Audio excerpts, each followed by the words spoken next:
राधे राधे भक्तों, होत वही जो राम रचि राखा। भक्तों, अधिकतर मनुष्य का स्वभाव अत्यंत ही चंचल होता है।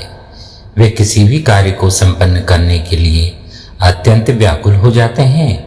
ऐसे मनुष्य जरा भी प्रतीक्षा करना पसंद नहीं करते, किंतु यह सर्वदा सत्य है कि समय से पहले एवं भाग्य से ज्यादा कभी किसी को कुछ नहीं मिला। इसी भाव को लेकर मैं आपको एक प्रसंग सुनाता हूँ। एक बार स्वर्ग से घोषणा हुई कि भगवान सेव फल बांटने आ रहे हैं। सभी लोग भगवान के प्रसाद के लिए तैयार होकर लाइन लगाकर खड़े हो गए। एक छोटी बच्ची बहुत उत्सुक थी, क्योंकि वह पहली बार भगवान को देखने जा रही थी।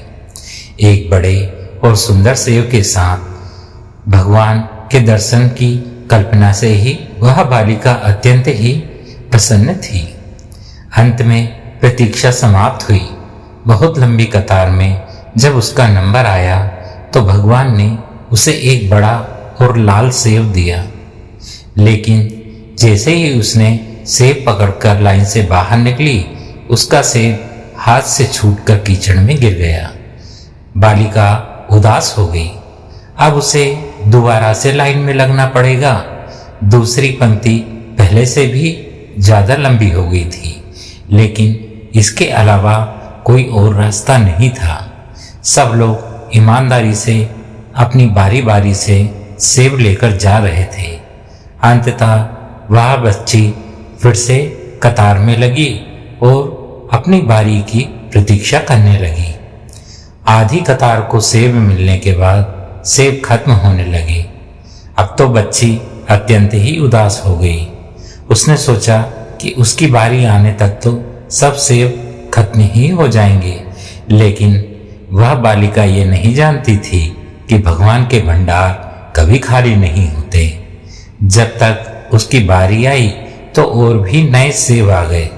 भगवान तो अंतर्यामी होते हैं। बालिका के मन की बात जान गए। उन्होंने इस बार बालिका को सेब देकर कहा कि पिछली बार वाला सेब एक तरफ से सड़ चुका था, तुम्हारे लिए सही नहीं था, इसलिए मैंने ही उसे तुम्हारे हाथों गिरवा दिया था। दूसरी तरफ लंबी कतार में तुम्हें इसलिए लगाया क्योंकि नए सेब अभी पेड़ों पर थे, उनके आने में समय बाकी था, इसलिए तुम्हें अधिक प्रतीक्षा करनी पड़ी। ये सेब सबसे अधिक लाल, सुंदर और तुम्हारे लिए उपयुक्त है। भगवान की बात सुनकर बालिका संतुष्ट होकर अपने घर गई।